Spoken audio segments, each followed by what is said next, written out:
అబ్బో ఇక్కడ కేజీ చీరలు కొంటే అర కేజీ చీరలు ఫ్రీ అంట. మంగళ్య షాపింగ్ మాల్ కేజీల్లో సేల్, టన్నుల్లో ఆనందం. బుధవారం వైసీపీ శాసనసభ పక్ష సమావేశం ఉండనుంది. తాడేపల్లిలోని పార్టీ కేంద్ర కార్యాలయంలో ఎమ్మెల్యేలు ఎమ్మెల్సీలతో భేటీ కానున్నారు వైఎస్ జగన్. తాజా రాజకీయ పరిణామాలు, ప్రజా సమస్యలపై చర్చించనున్నారు. డిఎస్సి అంశంపై భవిష్యత్ కార్యాచరణ రూపకల్పనకు సంబంధించి కీలక నిర్ణయం తీసుకోనున్నారు. శాసనమండలి సమావేశాల్లో అనుసరించాల్సిన వ్యూహంపై కీలక సూచనలు చేయనున్నారు వైఎస్ జగన్. ప్రభుత్వ వైఫల్యాలను ఎండగట్టేలా ప్రణాళికలు రచించనున్నారు. ఈసారి కూడా అసెంబ్లీ సమావేశాలకు వైసీపీ గైర్హాజరయ్యే అవకాశం ఉంది. అసెంబ్లీకి దూరంగా ఉంటూ మండలిలో బలమైన వాయిస్ వినిపించేలా అధిష్టానం పక్కా ప్లాన్ ప్రకారం వెళ్తోంది. ఆగస్టు 17 నుంచి వర్షాకాల సమావేశాలు ప్రారంభం కానున్నటువంటి నేపథ్యంలో తాడేపల్లిలోని వైఎస్ఆర్ కాంగ్రెస్ పార్టీ కేంద్ర కార్యాలయంలో నిర్వహించనున్నటువంటి శాసనసభ పక్ష సమావేశంలో కీలక నిర్ణయాలు అయితే వెలువడే అవకాశం స్పష్టంగా కనిపిస్తోంది. పర్టికులర్గా డిఎస్సి అంశం మీద కొన్ని రోజులుగా వైఎస్ఆర్సీపీ ప్రజల్లో ఉంటూ పట్టినటువంటి పోరుబాటకు సంబంధించి కూడా వచ్చినటువంటి స్పందన ఏంటి? రీసెంట్గా మరికొన్ని ప్రజా సమస్యల మీద గళమెత్తడం కావచ్చు, అలాగే వైసీపీ నేతల మీద వరుస కేసులు బనాయిస్తూ ఉండటం, రాజకీయ పరమైనటువంటి కక్ష సాధింపు చర్యలు కొనసాగిస్తూ ఉండటం, ఈ అంశాలన్నీ కూడా ప్రజల్లో ఉంటూ మనం బలమైనటువంటి వాయిస్ని వినిపించాలనేటువంటి రీతిలో ఒక పక్కా మాస్టర్ ప్లాన్ ప్రకారం వైఎస్ఆర్ కాంగ్రెస్ పార్టీ ముందుకు వెళ్లేటువంటి అవకాశం ఉంది. అయితే మాజీ ముఖ్యమంత్రి వైసీపీ అధినేత వైఎస్ జగన్మోహన్ రెడ్డి అధ్యక్షతన జరగనున్న ఈ కీలక భేటీలో పార్టీకి చెందిన ఎమ్మెల్యేలు ఎమ్మెల్సీలు పెద్ద ఎత్తున హాజరు కానున్నారు. ఆగస్టు 17 నుంచి ఆంధ్రప్రదేశ్ శాసనసభ శాసన మండలి వర్షాకాల సమావేశాలు ప్రారంభం కానున్న నేపథ్యంలో ఈ పొలిటికల్ హీట్ను ఈ సమావేశం మరింత పెంచింది. వైసీపీ శాసనసభ పక్ష భేటీ దానికి రూపొందించినటువంటి ప్రధానమైనటువంటి అంశాలను కూడా ఒకసారి చూద్దాం. ఇటీవలి సార్వత్రిక ఎన్నికల అనంతరం ప్రతిపక్షంలోకి వచ్చినటువంటి వైసీపీ అధికార ఎన్డీఏ కూటమి ప్రభుత్వాన్ని ప్రజా సమస్యలపై నిలదీసేందుకు నిరంతరం వ్యూహాలు రచిస్తోంది. ఈ క్రమంలో తాడేపల్లి కార్యాలయంలో వైఎస్ జగన్ ఆధ్వర్యంలో జరుగుతున్న ఈ సమావేశంలో ప్రధానంగా 4 కీలక అంశాలపై సమగ్రంగా చర్చించేటువంటి అవకాశం ఉంది. అయితే అందులో తాజా రాజకీయ పరిణామాలు, ప్రజా సమస్యల మీద పర్టికులర్గా ఓవరాల్గా అంశాలుంటాయి. దాని తర్వాత కూటమి ప్రభుత్వం అధికారంలోకి వచ్చిన తర్వాత అమల్లోకి తెచ్చినటువంటి విధానాలు, హామీల అమల్లో జరుగుతున్నటువంటి ఆలస్యం, రాష్ట్రంలోని తాజా శాంతి భద్రతల పరిస్థితిపై కూలంకషంగా సమీక్షించేటువంటి అవకాశం అయితే ఉంది. అయితే గత కొన్ని రోజులుగా డిఎస్సి వివాదంపై కొనసాగుతున్నటువంటి అంశంలో జెన్జీతో కలిసి కార్యాచరణ అనేది కూడా ప్రధానంగా వినిపిస్తున్నటువంటి ప్రశ్న. డిఎస్సి నిర్వహణ, ప్రకటనలు, నిబంధనల్లో చోటు చేసుకున్నటువంటి అవకతవకలు మరియు అక్రమాలపై అభ్యర్థుల నుంచి వస్తున్న వినతుల ఆధారంగా భవిష్యత్ పోరాట ప్రణాళికను సిద్ధం చేయనున్నారు వైఎస్ జగన్. అయితే శాసన మండలి వేదికగా ఒక పోరాటాన్ని చేయాలనేటువంటి వాయిస్ కూడా శాసన మండలి సభ్యుల నుంచి వినిపిస్తోంది. అసెంబ్లీ గైర్హాజరు నిర్ణయానికి కట్టుబడి ఉంటూనే శాసన మండలిలో బలమైన ప్రతిపక్షంగా నిలబడి ప్రభుత్వాన్ని ఎండగట్టేలా వ్యూహం రూపొందించనున్నారు. అయితే ఈ నేపథ్యంలో పార్టీ శ్రేణులకు కీలకమైనటువంటి దిశానిర్దేశం చేయనున్నారు జగన్. ప్రభుత్వ వైఫల్యాలను ప్రజల్లోకి బలంగా తీసుకువెళ్లేందుకు క్షేత్రస్థాయి నుంచి చట్టసభల వరకు సమన్వయంతో ఎలా ముందుకు వెళ్లాలనే దానిపై వైఎస్ జగన్ సుదీర్ఘ దిశానిర్దేశం చేయనున్నారు. అలాగే అసెంబ్లీ గైర్హాజరుకు సంబంధించి శాసన మండలిలోనే సమరశంఖం పూరించనుంది వైఎస్ఆర్సీపీ. ఈసారి కూడా వైసీపీ ఎమ్మెల్యేలు శాసనసభ సమావేశాలకు గైర్హాజరయ్యేటువంటి అవకాశాలు అయితే స్పష్టంగా కనిపిస్తున్నాయని చెప్పాలి. ప్రతిపక్ష హోదా కూడా నిరాకరణకు సంబంధించి కూడా అసెంబ్లీలో వైసీపీకి ప్రధాన ప్రతిపక్ష హోదా ఇచ్చేందుకు ప్రభుత్వం సిద్ధంగా లేకపోవడం, తమ నాయకుడికి మాట్లాడేందుకు తగిన సమయం లభించకపోవడంపై వైసీపీ తీవ్ర అసంతృప్తితో ఉంది. తమ గొంతును నొక్కేందుకు ప్రయత్నిస్తున్నారనేటువంటి నిరసనతో అసెంబ్లీని బహిష్కరించడానికే పార్టీ మొగ్గు చూపుతోంది. అయితే మండలిలో ఉన్నటువంటి బలంతో ఒక బలమైన వాయిస్, అలాగే ఒక పక్కా వ్యూహంతో ముందుకు వెళ్లాలని వైసీపీ ఆలోచిస్తోంది. శాసనసభకు దూరంగా ఉన్నప్పటికీ శాసన మండలిలో వైసీపీకి ఉన్న మెజారిటీ బలంతో అక్కడ కూటమి ప్రభుత్వాన్ని గట్టిగా ప్రశ్నించాలని నిర్ణయించుకుంది. ఎమ్మెల్సీల ద్వారా ప్రజా సమస్యలను సభ దృష్టికి తెచ్చి చర్చల వేదికగా ప్రభుత్వాన్ని నిలదీసేందుకు పక్కా ప్రణాళికను వైఎస్ జగన్ సిద్ధం చేస్తున్నారు. అలాగే డిఎస్సి వివాదం కావచ్చు, ఇతర ప్రజా సమస్యల మీద కూడా ఒక భవిష్యత్ ప్రణాళికతో ముందుకు వెళ్లేటువంటి అవకాశం అయితే ఉంది.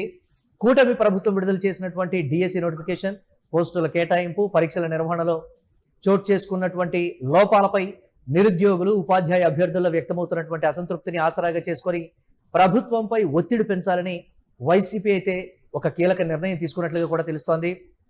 అయితే ఈ అంశానికి సంబంధించి గత కొన్ని రోజులుగా ప్రజా సమస్యల మీద వైఎస్ఆర్ కాంగ్రెస్ పార్టీ రోడ్డు మీదకి వచ్చి పోరాటాలు చేస్తూ ఉండటం, ప్రజా స్పందన విపరీతంగా వస్తూ ఉండటం, జగన్మోహన్ రెడ్డి ఎక్కడికి వెళ్ళినా కానీ అక్కడికి వస్తున్నటువంటి జన సందోహం కావచ్చు, ఆ చుట్టుపక్కల నియోజకవర్గాల నుంచి పోగొతున్నటువంటి కార్యకర్తలు కావచ్చు, ఎక్కడా కూడా వైఎస్ జగన్మోహన్ రెడ్డికి స్పందన తగ్గకపోవడం, కూటమి ప్రభుత్వానికి మింగుడు పడటం లేదనేటువంటి మాట కూడా చెప్తున్నారు వైసీపీ నేతలు.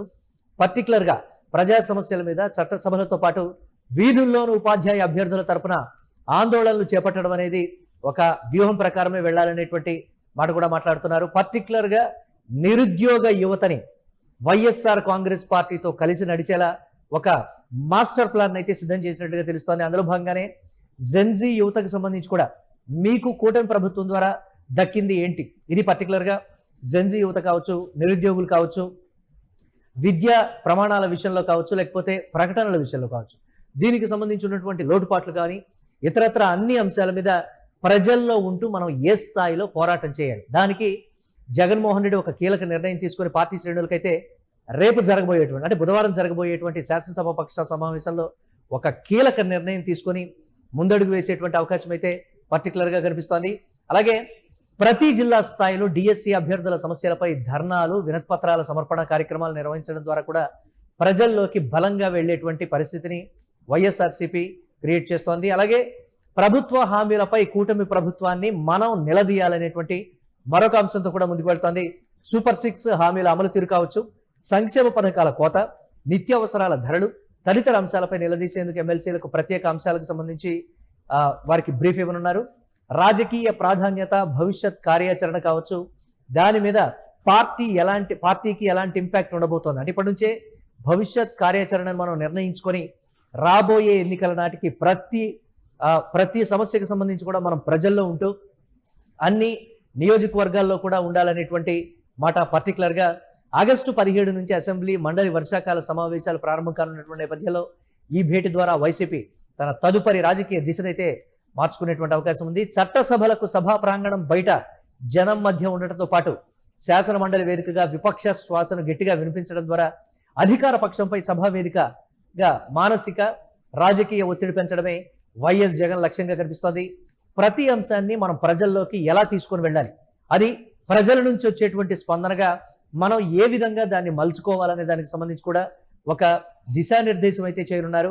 ఇప్పటి వరకు ఇనాక్టివ్ మూడ్లో ఉన్నటువంటి నేతలందరూ కూడా యాక్టివ్ కావడం, కార్యకర్తలు ఉత్సాహంతో ఉండటం, జగన్మోహన్ రెడ్డి ఏదైతే కార్యకర్తలు బాధింపబడుతూ ఉన్నారో, కీలక నేతల మీద కక్ష సాధింపు చర్యలు జరుగుతున్నాయో వాళ్లను పరామర్శించడానికి నేరుగా అధినేత జగన్మోహన్ రెడ్డి వస్తూ ఉండడంతో పార్టీ శ్రేణులు, కార్యకర్తలు కూడా మరింత ఉత్సాహం నెలకొనడం, పార్టీ కంప్లీట్గా ఎన్నికల సమయంలో ఏదైతే యాక్టివ్ మోడ్లో ఉందో ఆ స్థాయిలోకి వచ్చేసిందని కూడా చెప్తున్నారు.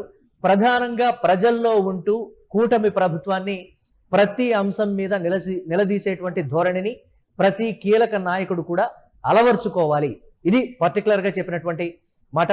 కానీ ఎమ్మెల్సీ సంబంధించి వారందరూ కూడా శాసన మండలిలో వినిపించేటువంటి వాయిస్ ప్రజల మధ్యలోంచి ఒక ఉద్యమం రూపంలో బయటికి రావాలి.